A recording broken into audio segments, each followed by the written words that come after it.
रिजवान, बहुत बहुत शुक्रिया आपका इस तमाम तर जानकारी के लिए। तो नाज़रीन, लगातार हम अपने तमाम रिपोर्टर्स जो हैं उनसे भी राब्ता बनाए हुए हैं, उनसे भी हम आपको तमाम जो अपडेट है वो उससे रूबरू करवा रहे हैं। और चलिए सीधे हम रुख करेंगे, हमारे जो मेहमान बहुत देर से हमारा इंतज़ार कर रहे हैं और वो भी हमारी इस मजबूरी को समझ रहे हैं कि आज पोलिंग का दिन है और तमाम अपडेट जो है वो हमें अपने तमाम नाज़रीन तक पहुँचाना ही है। एक बार फिर से इनका रुख करते हैं और हम इस्तकबाल करना चाहेंगे। कांता नालवाडे जी हैं, बीजेपी स्पोक्स पर्सन हैं, साथ ही साथ अयूब शेख खान साहब हैं, स्पोक्स पर्सन हैं समाजवादी पार्टी से। एडवोकेट नजमा फातिमा खान साहिबा हैं और नदीम साहब हैं, पॉलिटिकल एनालिस्ट हैं।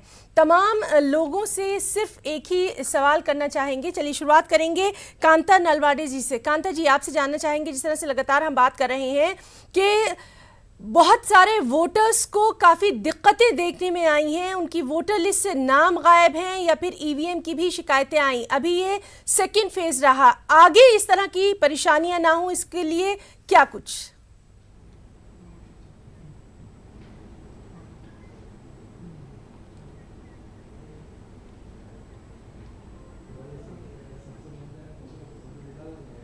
हिना जी, पहले तो एक बात है कि ये समर है अभी और इतनी गर्मी है, बेतहाशा गर्मी है कि वो बोल ही नहीं सकते।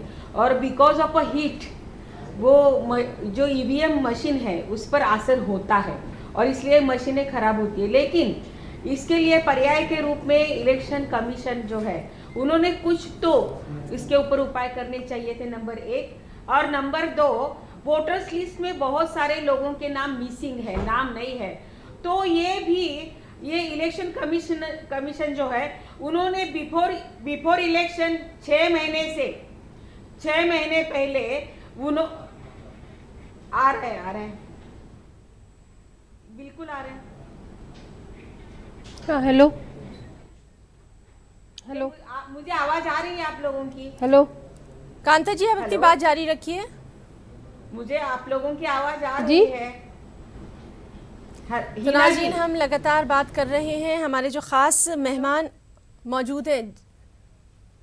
चलिए नदीम साहब, आपके पास आना चाहेंगे। और जिस तरह से लगातार हम देख रहे हैं कि आज भी बहुत सारे जो वोटर्स हैं उनके नाम लिस्ट में से गायब रहे, और सबसे अहम बात कि ये कोई नए वोटर नहीं है, ये ऐसे वोटर्स हैं जो कि कई सालों से अपने वोटिंग का इस्तेमाल करते आ रहे हैं, उसके बावजूद आज उनका नाम नहीं था। आगे इस तरह का कुछ ना हो, क्योंकि अभी जमहूरियत का जश्न बाकी है, इसके लिए हुकूमती सतह पर और साथ साथ लोगों को किस तरह से इक़दामात उठाने हैं? और मुश्किलात का सामना राय दहिंदगान को उठाना पड़ता है। और मैं देख रहा हूँ, मैं कई बार वोट खुद भी कास्ट कर चुका हूँ। यहाँ मैं ऐसा समझता हूँ कि कहीं ना कहीं और किसी ना किसी तरीके से ये हम लोगों की ही गलती होती है और हमारे अंदर इतनी ज़्यादा बेदारी नहीं है इलेक्शन को लेकर।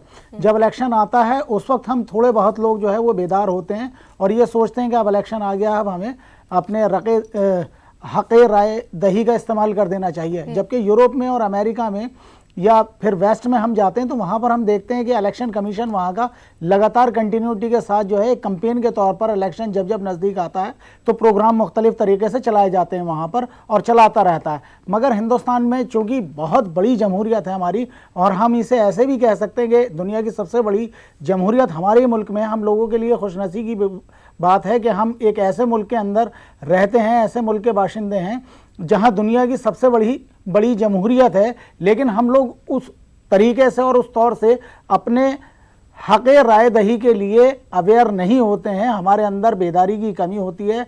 हमें अपने अंदर इस बेदारी को पूरी तरह से पैदा करने की ज़रूरत है। और ऐसा भी होता है कि हिंदुस्तान के अंदर हर 7, 8, 9, 10 महीने के अंदर इलेक्शन आते हैं, तब भी हम लोग इतनी लापरवाही बरतते हैं। और जब हम वहाँ वोट डालने जाते हैं तब हम ये पाते हैं कि हमारे साथ कमी रह गई है, और या तो हमारा नाम उसमें गलत है या हमारा वोट ही नहीं है, इस तरीके की बातें। और रही बात, अभी आप ईवीएम की बात कर रहे थे मैडम, ईवीएम की, तो मैं कहूँगा कि ईवीएम का बहुत ज़्यादा इस्तेमाल हो रहा है और ईवीएम एक मशीन ही है, उसमें कुछ ना कुछ कमी हो सकती है, लेकिन उसके लिए ज़रूरत यह है कि उसके ऊपर शक और शुबा भी अब पैदा हो रहा है और उसे उस नज़र से भी देखा जा रहा है।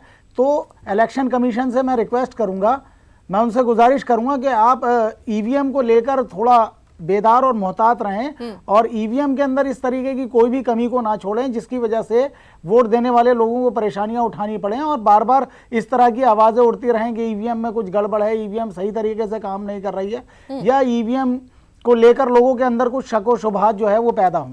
जी, हमारे साथ एडवोकेट नजमा फातिमा साहिबा भी मौजूद हैं, हमारी बहुत खास मेहमान हैं। नजमा साहिबा, आपके पास आना चाहेंगे, आपको मेरी आवाज आ रही है?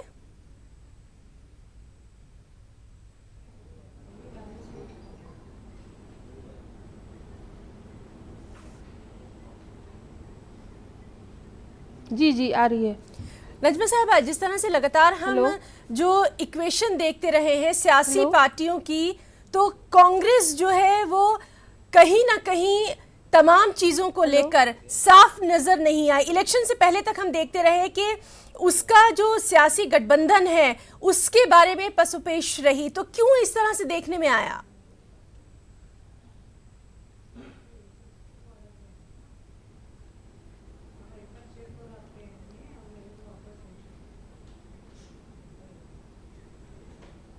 नहीं नहीं, कोई पशुपेश नहीं था, सब कुछ साफ था। कांग्रेस अकेले ही यूपी के अंदर चुनाव में उतरना चाहती थी और महाराष्ट्र में गठबंधन के साथ ही उतरना चाहती थी, जो कि बाद में हुआ भी।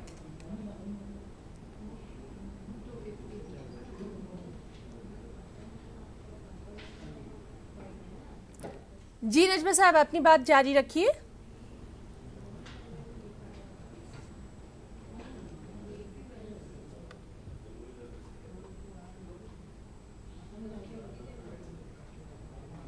जी जी, हमारे उत्तर प्रदेश के अध्यक्ष आदरणीय राजबब्बर जी ने शुरू से ही कहा कि हम लोग अकेले चुनाव में उतरेंगे और बाद में वही हुआ। उत्तर प्रदेश के अंदर अकेले चुनाव में उतरे और महाराष्ट्र के अंदर हमारे आदरणीय अध्यक्ष अशोकराव चौहान साहब ने बोला था कि एनसीपी और दूसरे दलों के साथ साथ में चुनाव में उतरेंगे और वही हुआ कि हम लोग साथ में चुनाव में उतरे हैं। कोई भी डबल माइंड नहीं है। जो भी हो रहा है सब प्लानिंग से और जो पहले से बोला गया था उसी के साथ हो रहा है। नजमा साहिबा, आपका जो मैनिफेस्टो है, जो मंशूर है, उसके बारे में भी जानना चाहेंगे कि इस पर भी काफी चर्चा हुई है, तो क्या आपको नहीं लगता कि कुछ किसानों के लिए खास होना चाहिए? जी